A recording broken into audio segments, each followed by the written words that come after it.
Magandang umaga mga kaibigan. Ang temperature ngayon ay minus 24 but feels like minus 37. Malamig mga kaibigan.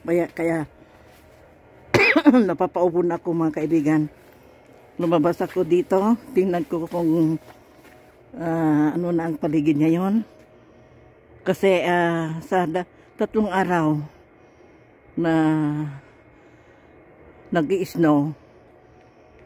Ito na yung mga snow dito. Nung naalis yung mga nandito sa driveway, natambak na dito yan mga kaibigan. Sa 3 araw na nakalipas, the whole day, all day long ay nag-snow. Ito yung yung car, yung hindi nagamit na car na naka-stack dyan. Ang daming snow sa ibabaw, kaibigan. Malamig mga kaibigan. Lumabas ako para makita. Tingnan nyo ito mga kaibigan, yung nasa bubong ng bahay. Ayan ang kapal. Kahit may araw na, yung mga iba natutunaw na rin. Kaya lang malamig ngayon. Ang weather ngayon ay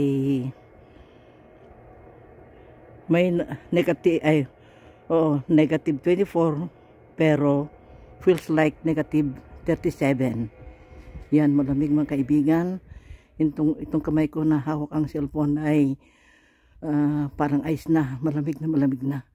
Hindi na ako gumamit ng glove kasi lumabas lang akong saglit para tingnan itong nasa paligid na ice. Ang gandang tingnan yung mga ice. Ang puti-puti pag naarawan. Ayan mga kaibigan, yung mga natumbok na snow.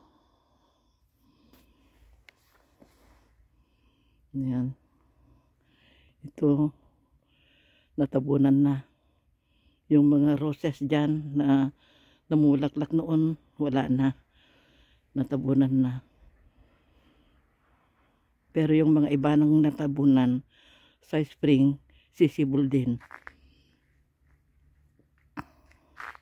Magandang panahon ngayon kaibigan, pero malamig. Itong mga nasa tabi, yung nasa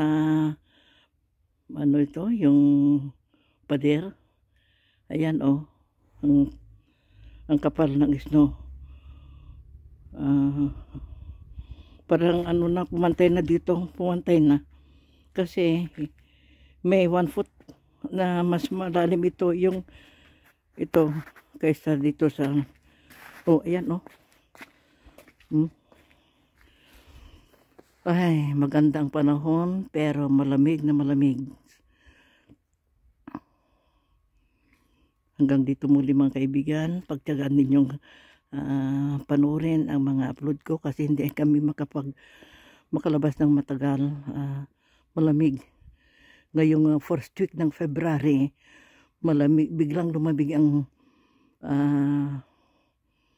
panahon.